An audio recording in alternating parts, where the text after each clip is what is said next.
have to excuse me, the council put bike lanes everywhere. There's nowhere to park, so was the only option.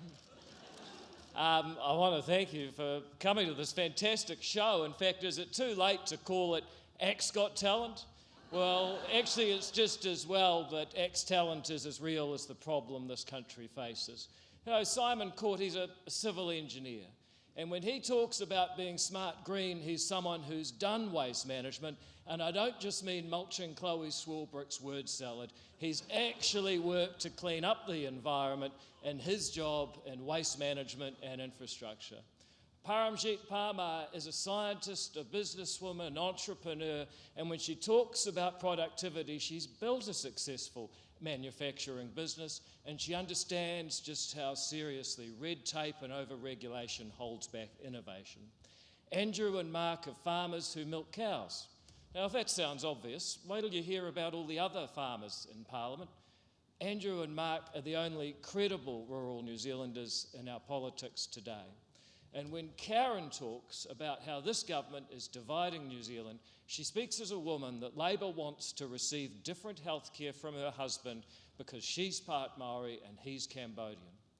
Now, you can probably see where this is going. No, Nicole does not have real-world experience of being a criminal, but she does understand what lawlessness means for children growing up in this country. She's someone I'd trust to deal to the crooks and never back down. Thank you. These are real people with real answers to the challenges we face. Now that is what real change looks like. But Brooke gives me the most hope, and not just for the long-suffering electorate of Tamaki. The Herald ranked our youngest MP #1 ahead of all others who entered Parliament in 2020. She gives me hope that our party and our values will have a long future. She represents another generation realising you can't fix the climate, mental health or housing with kindness alone. That economics degree helps though.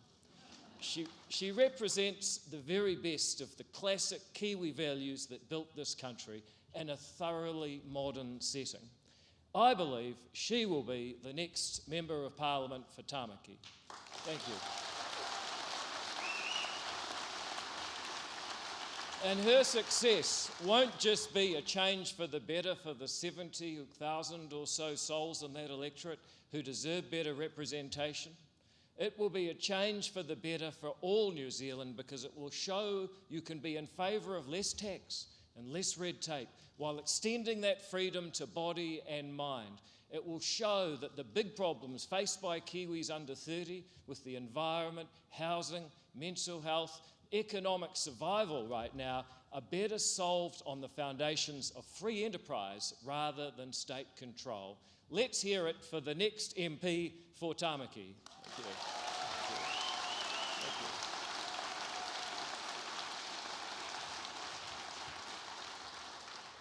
I could go through all our candidates and especially our caucus. They've performed two miracles. The first was they got elected against all odds and every political commentator's certain predictions. And the second miracle was the way they decided to make it work. Actually, not just make it work, but excel as the tightest, most focused team in Parliament. Not a hint of scandal and not a crybaby in sight. They're all stars. And we should thank them all. They couldn't do it without our staff. We're lucky that talented people from all over the country come to work for ACT in Wellington. We couldn't do it without them either, and they deserve our thanks as well. And behind them are thousands and thousands of Kiwis who've joined our movement. You are members of ACT. You are volunteers. You are donors. You are the lifeblood of the change this country needs to see. 13,370 Kiwis on our database as of last night had made a contribution financially to ACT in the last 3 years. That's more people giving ACT money than gave us their party vote in 2017. Over the past 6 years, We have been the fastest growing political movement in New Zealand, and it's not even close. Back then, a full Sky City theatre supporting acts was but a dream. So today I want to thank each and every one of you who bought a ticket here for making that dream reality, and for all of us and the values that get us out of bed every morning. For me personally, it's genuinely humbling to think of the trust you place in us, and I will never forget how precious an asset that is. So thank you very much for being here this afternoon. Thank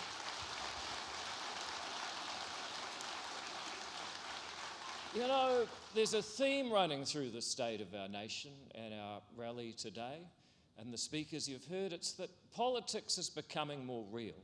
What used to be perhaps media-confected crises are affecting real people more and more every day. Inflation isn't an economic concept anymore, it's about making ends meet. Recently, I asked a group of 12-year-old school kids what they'd do if they were king or queen of New Zealand for a day. Now, usually in these encounters, they would say, save the dolphins, or make you go on Dancing with the Stars again. You know, not now. 3 kids at once said, and I quote, make food cheaper. I said, is that what your parents are talking about? Yep. What else could you do if you were the all-powerful ruler of New Zealand? Make petrol cheaper. From the mouths of babes, Kiwi mums and dads are proud, they work hard, they don't complain, they value dignity, they won't put it as plainly as kids will, but the pain is there. And did I mention that this happened in Remuera? People are struggling to make ends meet in the wealthiest parts of the country.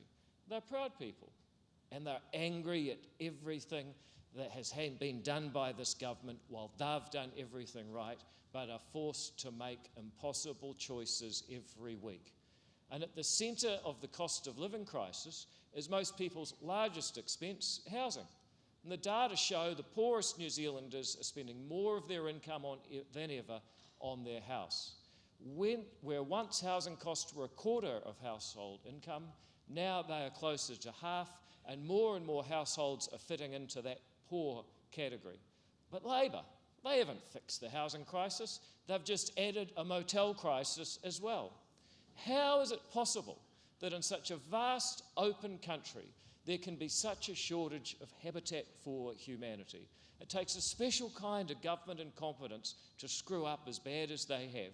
But we ain't short of government incompetence in New Zealand. Unfortunately, we're just short of houses. And then our government comes along to top it all off and spends $18 million of borrowed money on ads to tell us we could save if we took shorter showers. Well, that's not the only idea they have that needs a short, sharp, cold one. And then there's crime. You know, crime isn't a section of the newspaper anymore. It's choosing which parts of our cities you wouldn't walk after dark. Who could have imagined that it wouldn't be safe to sell jewellery in Takapuna even 2 years ago? Now it's a reality.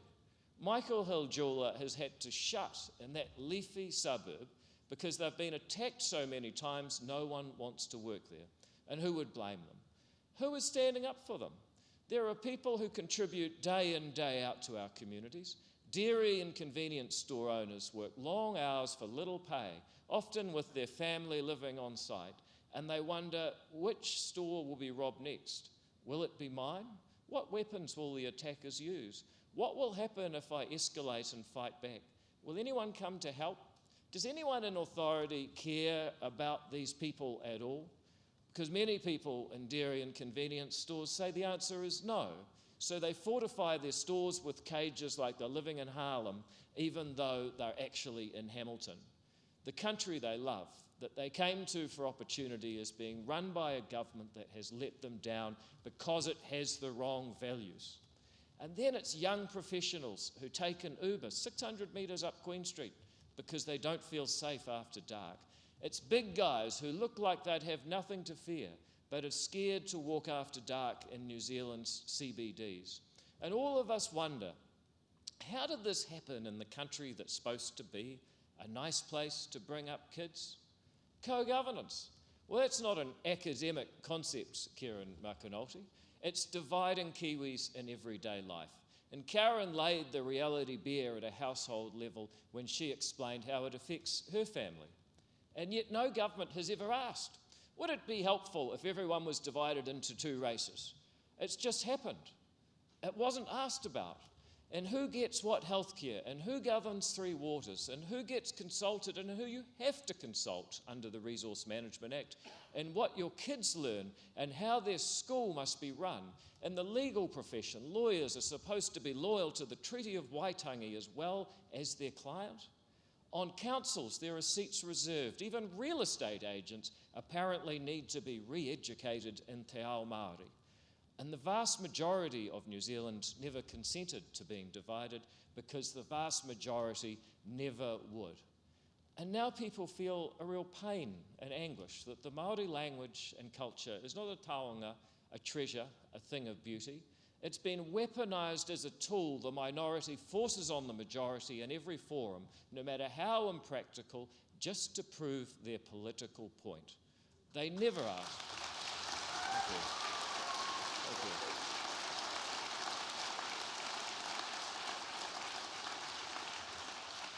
They never ask. Nobody would agree if they did ask.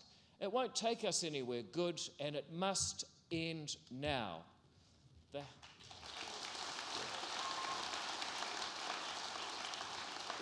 The health system isn't collapsing. For many people, it has collapsed. For those who miss out on the most basic care, this week I heard from a woman whose broken bones were put in plaster without being reset because there was no doctor on hand to do the job. So they plastered her up as best they could and got on with it. Surely these can't be the standards we set for New Zealanders and for the next generation to inherit. That lady deserves so much better. You all deserve so much better. And then there's truancy. Now, it's no longer a bit of fun for bored kids. It's the biggest long-term danger to our country as it currently conceives itself, a first world nation in an island paradise. 100,000 kids not regularly attending school, and the government is letting it happen. No first world country that fails to pass on its knowledge to the next generation can remain a first world country. But there's bigger problems than that 100,000. Those are kids that are enrolled but not regularly attending. A much worse problem is this. Nearly 10,000 school-age kids who are not enrolled at a school at all. And if the schools don't enrol them, I'll tell you one thing for sure, the gangs will. That is the state of our nation, and that is why ordinary Kiwis say it is going in the wrong direction by a ratio of 2 to 1. It's not enough to simply change the logo of the party at the top. We need to go in a whole new direction. And how did New Zealand get this way? Thank you. But here's the thing, though. In politics and in life, there are always soft options. Options that are as easy as they are wrong. One soft option is to just blame it all on Labour. If only we could get rid of this government, our long-term problems would be fixed. Every day I hear from people who say, if these guys get back in, I'm moving to Australia. Well, that's not, please stay. But he's sitting close to the door too. And look, in a way, it's not surprising. Things are bad. But when did these problems begin? Yes, Labour have wasted billions, delivered little and made life more expensive and tedious through their addiction to red tape and regulation, no question. But the cost of living crisis is really a productivity crisis. Kiwis work hard, in fact, we're some of the hardest workers in the world. Successive governments, though, failed to create the policy environment for the investment, the innovation and the skill to deliver a first world lifestyle. And that's one reason New Zealand has a current account deficit. For every $11 a Kiwi spent last year, one of those dollars was borrowed overseas to make up for the lack of production here. And this problem, it didn't start with Labour. Yes, they've made it worse, but the truth is productivity has been a problem for more than 5 years in New Zealand. When John Key was first elected, the median wage in Australia was 11 grand higher. when Jacinda Ardern was elected, was 17 grand higher. Now that gap is $23,000. And Labor say they'll keep doing what we've always done, hoping for a different result. National say they'll do the same, except tax brackets might or might not be adjusted for inflation or not, depending on who you talk to and when. It's only ACT that's produced a fully costed alternative budget, and we say it should be a priority to cut taxes, and we can afford to cut taxes by cutting wasteful spending. And we say, thank you.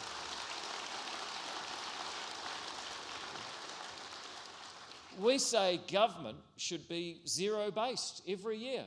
They should ask, is this activity, or if this department didn't exist today, could we justify starting it up? And if not, stop it. That's different from just... some of these things are made out to be complicated. They're actually very simple. And it's different from just carrying on managing the decline of a great nation. And it's ACT that's putting real change on the agenda. And then we'd build more houses. Wait, no, ACT wouldn't. We would enable you to do it. And by you, I mean the councils who need to build infrastructure with whom we'd share the GST revenue that IRD collects on residential construction. We'd leave it in the community where that new house needs to be connected. We'd replace the Resource Management Act. Our party has done the legwork to comprehensively overhaul the RMA based on property rights. It's in our paper and it's ready to go. That paper Simon held up, Building and Conserving Nature. Then we'd boost innovation by saying you can bring in more affordable, more innovative building materials and techniques without a council inspection if and only if you can guarantee the workmanship with your own insurance. That's the kind of real change we need to get the infrastructure, the consents and the buildings to house the next generation before they take out their frustration by either leaving the country or perhaps more damagingly, staying here and voting Green. Folks, now it's true that crime is much worse than 5 years ago. We can see the numbers. But New Zealand's descent into lawlessness did not start in 2017. Remember, it was Amy Adams who lowered the age of criminal responsibility, or rather raised it. And as the Herald recently reported, police action, prosecutions and convictions started falling sharply, not in 2017, but in 2009. And we're all bracing ourselves for the Labor national show about who is the toughest on crime. I am, you're tough, you're soft. It'll go on, but however, it's only ACT that has produced a plan to increase prison capacity, transfer youth justice from oranga tamariki to corrections where it should be, and end the futile game of tag and release where criminals know that nobody can touch them. Now it's true that Labor have divided New Zealand. Karen said it best. People are asked to pick a side between tangata whenua and tangata tiriti without any middle ground. And yes, Labor have accelerated the drift towards separatism with their constant insertion of race-based policy into everything from Three Waters government to resource management. But who is it that signed up to the United Nations Declaration on the Rights of Indigenous People, alongside the Māori Party, over protest from ACT at the time? Well, it wasn't Labor. That only leaves one option. In fact, the journey to where we are today began 48 years ago with the Treaty of Waitangi Act, saying that there were principles of the treaty, but failing to define them. The Nats have been in government for 27 of those 48 years. And to paraphrase a great New Zealander, it didn't happen overnight, but it did happen. Today, Labor is promising to keep going, while National might or might not revert to English-only road signs. Once again, it is ACT that has done the groundwork in opposition. Our paper, Democracy or Co-Government, sets out how we'd champion a modern, multi-ethnic, liberal democratic society. ACT would take race-based references out of legislation. ACT...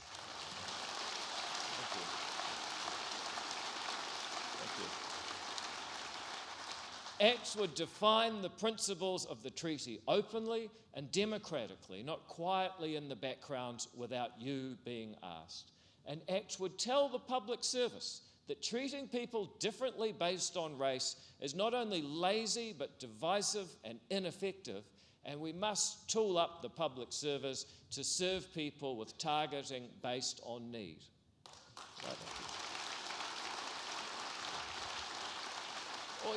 Or you take healthcare. It's a state of chaos. It is true. Labor's insane idea to blow up and restructure the healthcare system in the middle of a pandemic hasn't helped a single patient.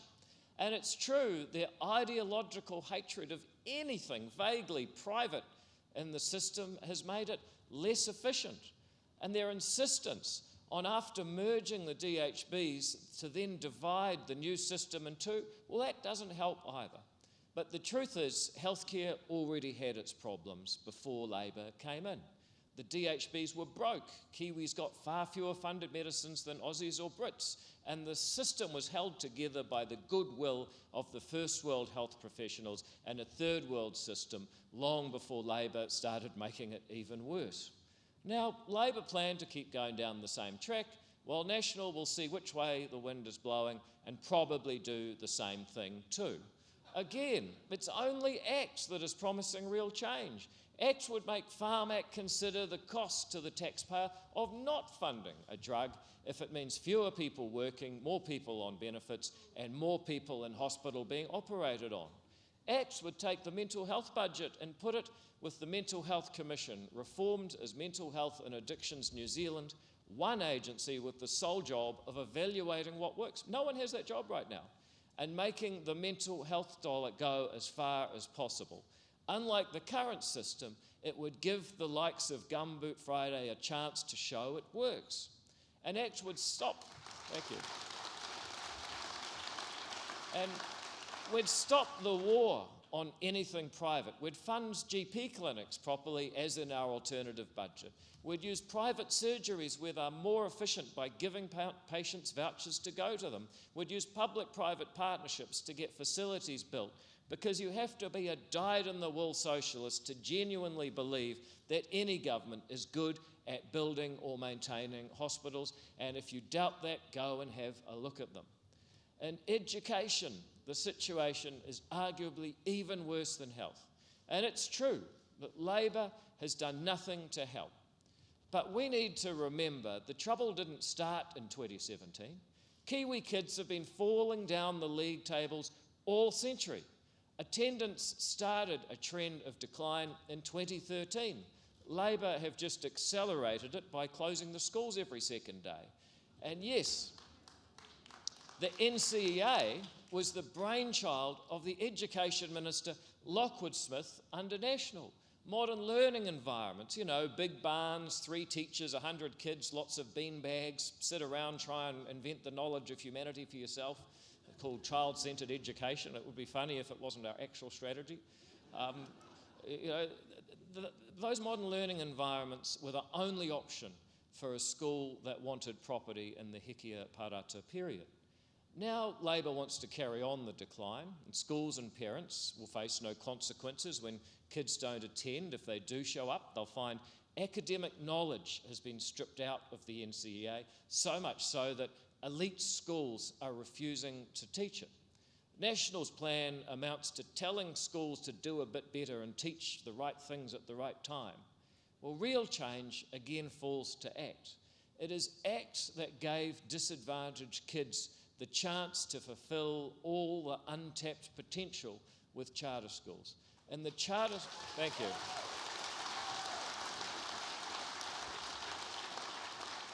But the charter school model has really just contained the purest form of what all education needs. Demand high standards, set the goals, explain how they'll be measured, and then trust principals and teachers as professionals to be able to achieve them. Reward excellence. Thank you.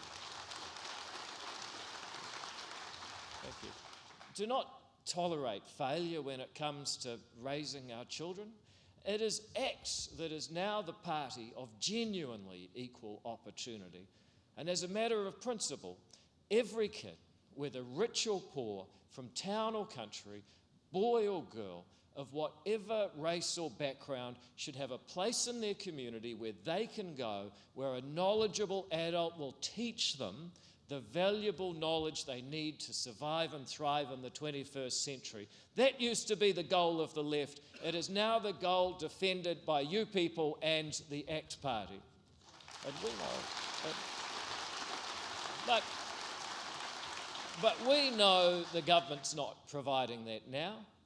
The next government must do it, because without those ladders of opportunity that come from being exposed to the best academic knowledge in the world, poor kids stay poor, and for too many, their best prospect is becoming a gang prospect.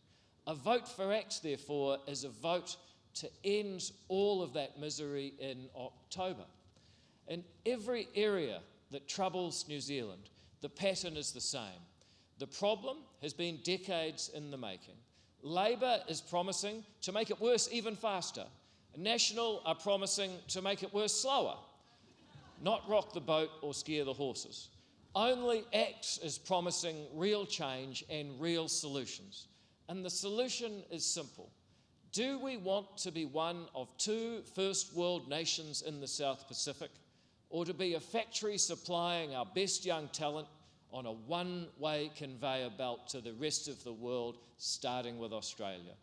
Only ACT is putting that very real choice on the table for all New Zealand. Cutting the red tape that's killing our nation. Well, look, it's all right. We'll go to the next time.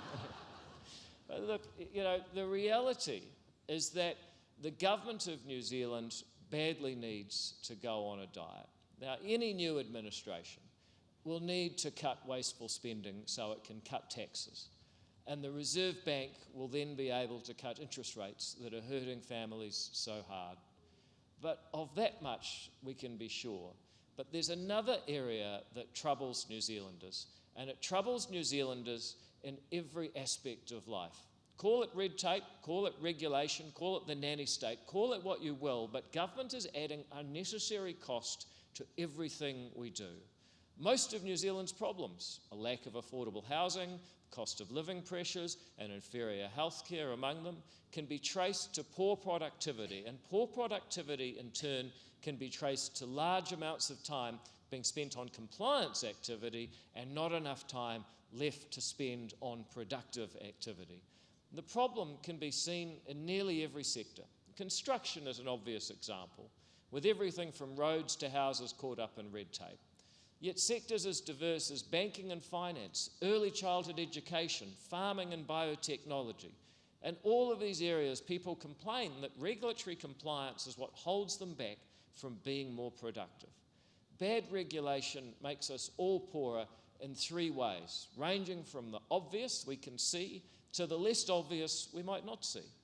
The first and most obvious is activities that do go ahead but are more expensive than they need to be. For example, public utilities are forced to spend tens of millions on traffic management plans, the cost of which is paid by their customers. The second is a more subtle cost, activities that might have gone ahead but get shut down once the people that might have done something have worked out what the regulatory costs would be. For example, a subdivision that might have provided new, more affordable homes is contemplated, but they're not carried out due to the costs involved and the uncertainty involved in getting consent. This is how the dead hand of a bloated, bureaucratic state stifles the ingenuity of the can-do Kiwi spirit. But the third is subtler and the most pernicious of all. When people who try face large regulatory costs and other people stop trying, what sort of culture do the young in New Zealand see? They don't see the number 8 wire culture that so many of us like to think our country was built on and still has. That culture gradually erodes as people find it more attractive to do nothing. And despite these large costs of overregulation, there's little serious attempts to deal with how government legislates and overregulates in comparison with the safeguards around government taxing and spending. Regulatory impact analysis, now there's an exciting concept, is rarely done well by government departments. and MPs and media pay little attention to it. They just slap another stack of forms and requirements on you and move on. Even if RIA was done well, we're still held back by the piles of red tape that past governments have already made. That needs to change too. And that's why ACT is announcing today a new initiative.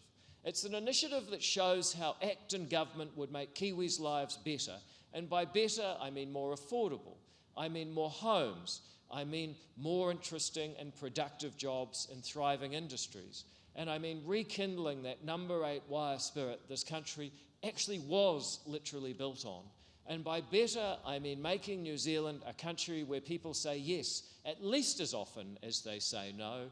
ACT and government would draw a line in the sand. We would insist on the Regulatory Standards Act being passed and not vote for laws that fail 3 simple tests.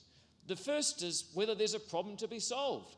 So often, regulation is just populism, as the oil and gas industry found when it was banned from even looking for gas, although I guess that was good news for Indonesian coal miners. The second test is whether the benefits of the law outweigh the costs. Consider traffic management plans. Now, like many of you, I suspect traffic management plans have cost more lives than they've saved. And how's that? Because more than anything, New Zealand needs safer, better maintained roads, but they're so much more expensive because of the need for onerous traffic management plans that we have fewer, newer, safer roads than we'd otherwise have. One reason Auckland Council alone spends $145 million per year on temporary traffic management plans. The third test that new rules and old rules would have to pass is whether the costs and benefits of a law are shared fairly. For instance, was it really fair for the Credit Contracts and Consumer Finance Act, or CCCFA reforms, to cost banks and their customers millions of dollars because a few people are being ripped off and it hasn't even saved them? Applying these tests will need someone committed to doing the work. There are already people in MB and Treasury who theoretically keep watch on regulations, but you wouldn't know it from the outputs we get.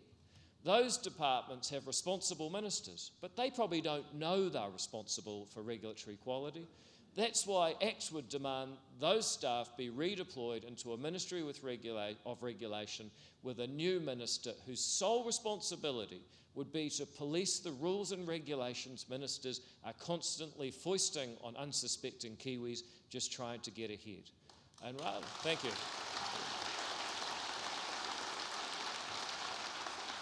And rather than the constant badgering and bludgeoning Kiwis get at the moment, it would be this minister's sole job to expressly ease the blockages and smooth the pathways to dynamism and drive. And if these tests were applied, half the laws this government has passed would be left on the cutting room floor. And that brings us to the piles of red tape and regulation we already have. The new minister would carry out rolling red tape cutting, sector by sector. Every sector is ripe for red tape cutting: farming and finance, early childhood education and traffic management, construction and biotechnology. The Minister of Regulation would ask the real people, not their political advisors, those who work in the sector who are affected by the rules and regulation that is getting in their way. They would test the rules against the Regulatory Standards Act and make a list that need to be axed. They'd present that list to the minister responsible for, say, primary industries and challenge them to justify keeping the bad laws and that the people want gone. The minister would then introduce a bill to Parliament that axes the bad laws. These things are made out to be complicated. They're actually very simple. You know, bad laws on the property that you still have because the government didn't tax it off you are doing as much damage to your prosperity as the taxes themselves. And that's why the government should have a minister responsible for red tape on a par with the Minister of Finance responsible for taxing and spending. The others, thank you. You know, the others like to start by thinking of how they can spend the money you earn. I want us to start by thinking of how the government can get out of your way. And this is another example of how ACT can deliver real change. Thinking outside the box, getting at the real problems that are killing New Zealand's pioneering culture and finding a way to work constructively in government and fix it. It's an example of representing the real people, the people who feel government makes them poorer every year without asking, people who work hard but find more of their time each year is spent on compliance activity instead of producing. It's an example of how we've done the thinking to get New Zealand's mojo back, and it is why we can truly claim to be the real voice of hard-working Kiwis everywhere. I'd like to end with an appeal to all the people who say they've thought about leaving this country, including you. Never give up on New Zealand. Yes, the problems are large. Yes, they have been built up over a long time, but they are also possible to solve, and ACT has the ideas needed to solve them. What we need is the political power and opportunity, because Kiwis have always shown that no matter the scale of the challenge, we can meet it. We can again build a country united behind good ideas. And as a speaker earlier, I think it was Paramjit said, there isn't really any such thing as left or right now. There's just forward or backward. And we are promising to go forward, taking the best of what brought people to these islands from all corners of the globe and all walks of life. My first ancestors, my first New Zealand ancestors at least, navigated here seeking a new world. They were guided by the stars and they found here a nirvana. Since then, people have come here, often at great cost, with great uncertainty, often over enormous distances, to give their kids a better tomorrow. Whether you came to escape the class system of England, the apartheid of South Africa, the one-party state of China, the oppression of Iran, or the poverty of the Pacific, you have one thing in common with every other Kiwi. You or your ancestors have travelled further to give your kids a better tomorrow than any other humans in history.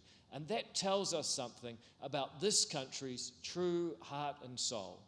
Nobody came here to see their hard-earned income frittered away.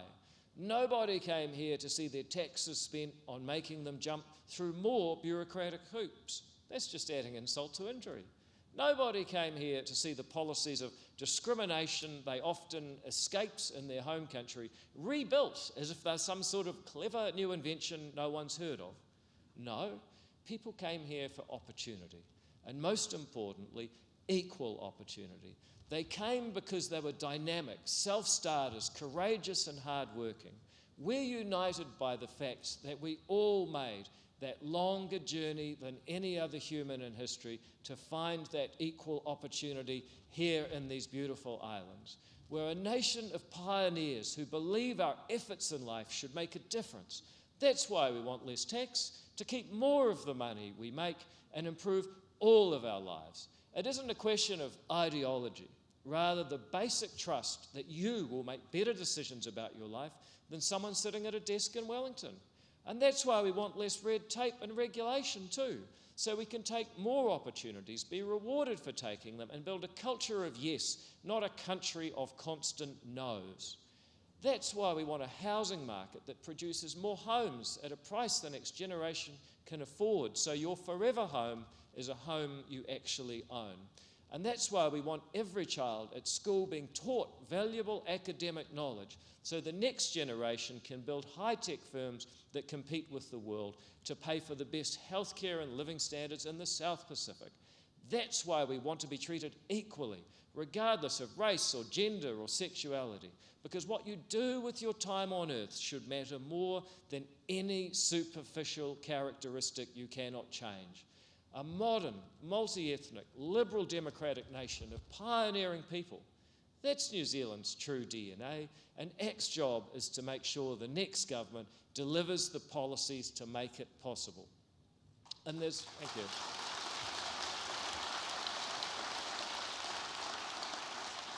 And there's no reason we can't make that dream a reality, just like this packed theatre is a dream that you made reality for ACT. Our polling is good now. In fact, all the signs are the best is yet to come. All the signs are we could well double our vote share of the last election, and before anyone writes us off, remember this time in 2020, we were at 3%. On election night, we were more than double that. And the reason is simple. You. The polls will tighten. The media are already reverting to the tired trope of a two-horse race. I can tell you now, they won't put acts in the big TV debates because even after 27 years of MMP, they still think in first past the post. But that's where you come in. Our campaign will again be a campaign of real people demanding real change and real solutions. So if you're in Epsom or Tamaki, help elect me or Brooke with your candidate vote. Wherever you live, please give ACT your party vote. And don't be shy about asking your friends to do the same. Now, I know some people are nervous. It's essential to change the government. And won't giving ACT your party vote take it away from National? Well, the answer is yes, but they won't notice. They're barely using it. And more... Thank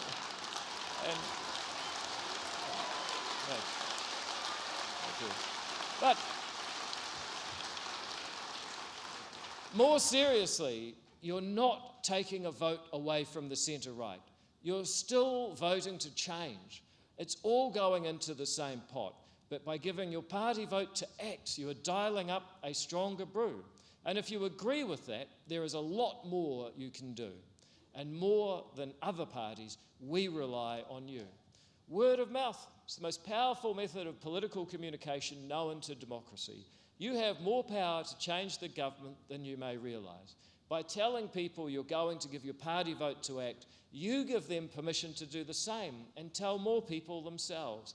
But word of mouth, it's not just about talking face to face. Every post you share on Facebook or Instagram or LinkedIn, every supportive comment you make, every video or graphic you forward on, all of it really matters. The social media companies are changing their algorithms to favour content shared by real people. So your impact online will be greater at this election than any other, but only if you actively participate. So please do like and follow our pages and share content to your networks. It's going to matter more than ever this time. But it can mean in the old-fashioned world putting a sign on your fence. Nothing sends a more powerful signal, giving hundreds, maybe thousands of people passing by permission to consider ACT. It can mean going to our website and signing up to volunteer. Believe me, politics can be a lonely, grueling slog. Our candidates are all volunteers and they love it when there are friendly faces and pink t-shirts to cheer them on. Group psychology being what it is, if you're any good, you might be able to get the whole crowd cheering too. And of course, paid advertising matters. To bypass the media's editorial decisions and the tech companies' algorithms, we need to pay. We've had a few pretty good years of fundraising, but we need to raise another $1 million before October to meet our campaign budget. You'll see in front of you on every seat, there is a little card, a little business card with a web address and a QR code on it. That takes you through to a page where you can sign up and commit to making regular contributions to ACT's election campaign. Please take that card away and start your contribution today. Even if you don't want to do that, please take the card and the little bit of blue tack. It'll save us a lot of time later. And then take the card and donate anyway. You know, it's true that times are tough, and pulling New Zealand out of its current funk must be a good investment. So please, if you can give, do. We've already covered our fixed costs for that campaign, and that means that every dollar we raise from now means more money to reach more of the 1 million+ Kiwis we know are giving ACT a real hearing this time. Together we can put an end to the waste, to the red tape, the division, the mediocrity, and worse, the misery built up under 20 years of Labor and National. We have an extraordinary team, and I'd like to bring some of them up here now. I know that they were going to be led up by Brooke, but she's doing a ZB interview. So you get the message. We can change the government together with this team. and we can make sure that that change is real. My team and I will be giving it everything we've got over the next 132 days. My commitment to you is that we will leave it all out there. To our candidates, it is illegal to campaign on election day, so that can be your next big sleep. The last part is the most important, you. Real people demanding real change and real solutions to make it happen. Thank you.